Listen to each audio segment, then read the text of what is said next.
Good afternoon, welcome to Camnet TV Mid and News. I'm Precious Mzea Sakaleji. The headlines. PF Secretariat go for Bill 10 PF absentee MPs. State discontinued a sought case of 3 Mandevu PF officials. MUSHIMBA says COVID-19 has awakened his government. Details coming to you after this commercial. Nsika is here. We have you all covered with just 150 kwacha. You can advertise every day from 17 hours to 18 hours. For a 30-second ad, get the benefit of selling your products and services on Nsika. For more details, call our marketing department on +260 953 995099 +260 962 444-726 or +260 971 177 467. Email us on info@camnettvafrica.com. Terms and conditions apply. And other media news in detail. The state has discontinued an assault involving 3 PF officials from MANDEVU constituency. Lusaka Magistrate Lamek Mwale Wednesday entered a nolle prosequi mid-trial. The 3 PF officials who were dragged to court for assault on fellow PF officials during the MANDEVU intra-party elections on the 15th of March 2020 are Cliff Walia, Martin Katazo and John Kamweo. The 3 officials who were accused of assaulting Lemi Walia, Thomas Piri and Gladys Mwili, thereby occasioning them actual bodily harm. When the matter came up for continuation of trial, Magistrate Lamek Mwale was informed by state prosecutors that they had received instructions from the Director of Public Prosecutions, DPP, to discontinue the case. Speaking shortly after his discharge, one of the accused persons, Walia, thanked the state for setting him and others free. Details in the following report. 3 Patriotic Front cadres who had mercilessly beaten up their fellow party members during an intra-party election early this year have been set at liberty by the Lusaka's Magistrate Court after the state discontinued their case. In this case, Cliffas Walia, District Youth Chairperson of Chaisa Compound, was jointly charged with Martin Katazo, Ward Youth Chairman of Mandevu, and John Kamweo, a politician, with 3 counts of assault, contrary to Section 248 of the Penal Code, Chapter 87 of the Laws of Zambia. When the matter came before Lusaka Chief Resident Magistrate Lamek Mwale, the state informed the court that it had received instructions from the Director of Public Prosecution to discontinue the case. In speaking shortly after his court appearance, Cliffas Walia thanked the court for its decision and vowed not to ever engage in such activities. I'm going to bless my Almighty God for this opportunity. You know, court issue is not easy, it's very hard. It's a hard way, and I thank God for this time that I'm free, and I know I've learned something, and I'll go in the light way. In life, you need to learn. I've learned something, and I'm never going to be the same again. I want to be a nice person. The trio were said to have assaulted Lemi Walia, Timothy Piri, and Gladys Mwila after a dispute over leadership. Evidence adduced during trial when the victim testified is that on the material day, the 15th of March 2020, they were in Raphael Chota ward in Chipata Township, where they were supposed to have intra-party ward elections. In Mandevu, PF Member of Parliament Jean Kapata was also present together with the Elections Committee.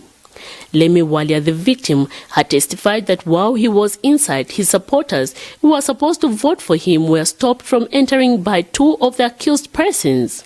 He said when he went outside to clear his supporters, John started punching him in the chest while Martin started whipping him with a hosepipe and pepper spray was sprayed on his face.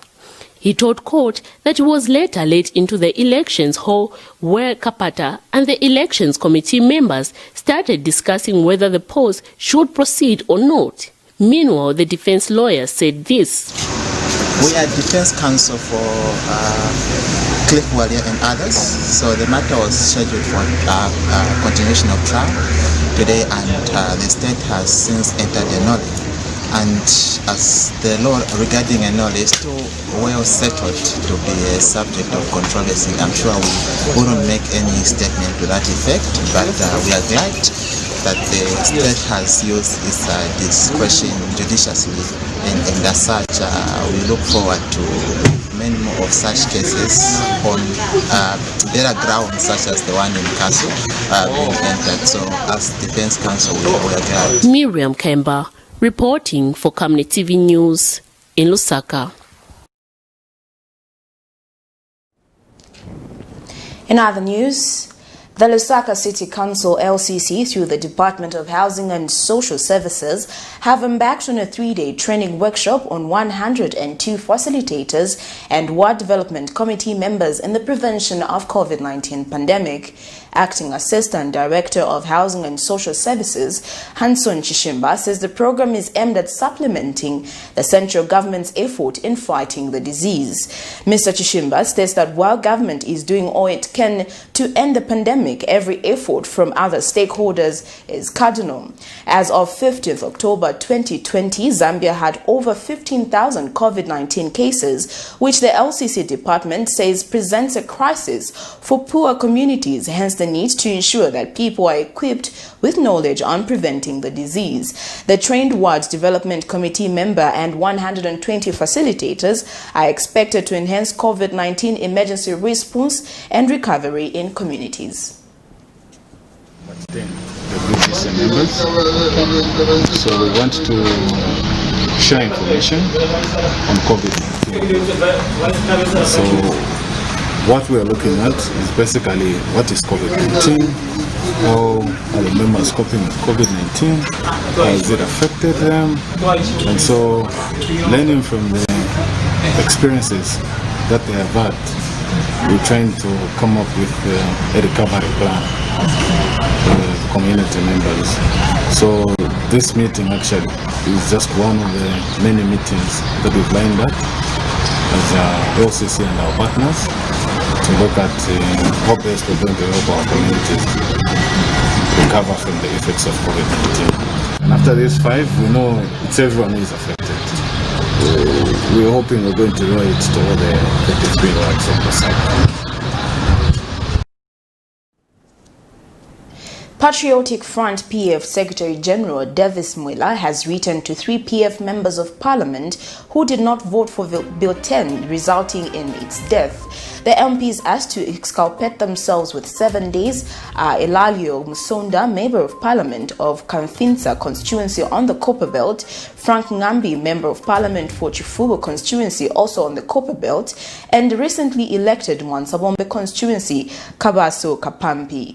Mr. Mwila, in respective letters written to the lawmakers, has asked them why the party must not go ahead to discipline them for not voting for Bill 10. It is alleged that during the voting for the Constitution Amendment Bill number 10 of 2020 on Thursday, 29th October 2020, the 3 MPs decided to be absent from voting for the bill. Mr. Mwila says what the MPs did was in total disregard of President Edgar Lungu's directive to all PF MPs to vote for the bill, but the said MPs opted not to. Mr. Mwila explains that the bill was progressive as it had progressive clauses that would have seen life being changed. Higher Education Minister Brian MUSHIMBA says the COVID-19 pandemic has awakened his government to issues it never paid much attention to.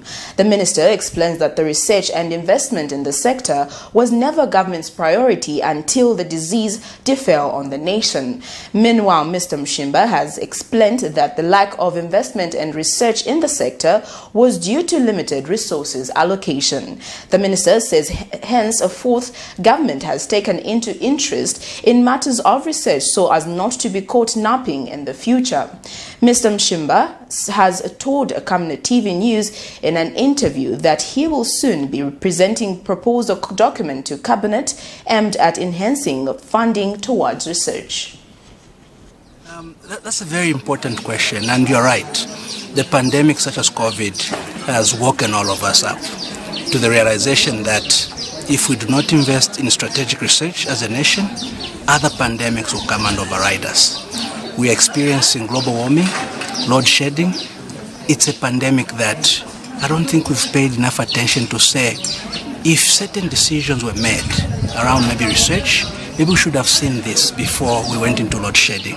So we are now so awake that we're trying to use this opportunity and not waste it. What we're doing as a ministry is to reposition and move some monies around our budget lines to support more strategic research. We have a fund that government funds at 10 million kwacha per year. It's not enough. We have a JETS fund for junior engineers and scientists, which we fund at 2 million per year. It's not enough.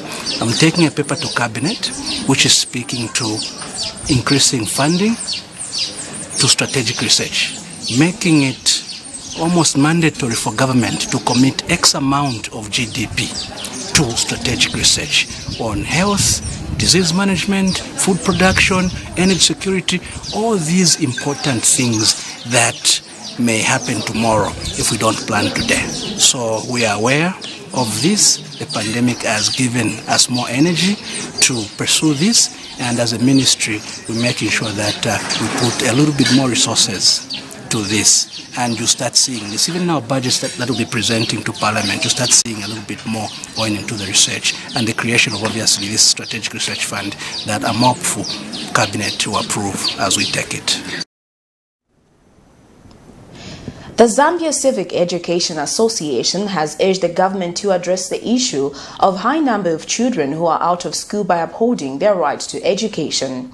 Organization Executive Director Judith Mlenga tells Camnet News that it is the responsibility of government to provide inclusive access to quality education to children. Zambia has made significant progress in the education sector since 2000. Enrollment in primary education reached 3.3 million in 2017, up from 1.6 million in 2000. Girls are now enrolling in primary school in the same numbers as boys, but there are an estimated 800,000 school-aged children that are out of school. Ms. Mlenga notes that the right to education is fundamental human rights. Every individual, irrespective of race, gender, nationality, ethnic or social origin, religion or political preference, age or disability, is entitled to free elementary education. Every child is entitled to receive education as a human right, and education has been identified as not just a human right but also a right that allows people to access other rights. So in the Convention on the Rights of the Child and the African Charter, both of which our nation is a state party to, children of this country are supposed to be in school at a certain age. So from the age of 3, they are supposed to access early childhood education until the time they get into grade 1, and elementary, which is primary education, should be compulsory and free, which means every school going age should be in school. And it's the responsibility of the government to ensure that every child who is supposed to be in school is in school. It is not the job of civil society or faith-based organizations. And if there are civil society and faith-based organizations providing education, well and good, they are complementing, but the primary duty bearer is the government. So we don't want these children on the streets, because it will perpetuate their cycles of poverty. They will become uneducated adults who will inevitably be poor because of their lack of education, and it will probably carry that cycle that even their children will not be able to access education and also become poor adults. So to break the cycle of poverty, education is the key, and the leaders know that they are in these leadership positions because of the education that they have. That news item brings us to the end of Camnet TV Midday News, but before we go, the headlines once again. PF Secretariat go for Bill 10 PF absentee MPs. State discontinues assault case of 3 Mandevu PF officials. Brian MUSHIMBA says COVID-19 has awakened his government. Thank you for joining me. I am Precious Mzea Sakaleji. Good afternoon.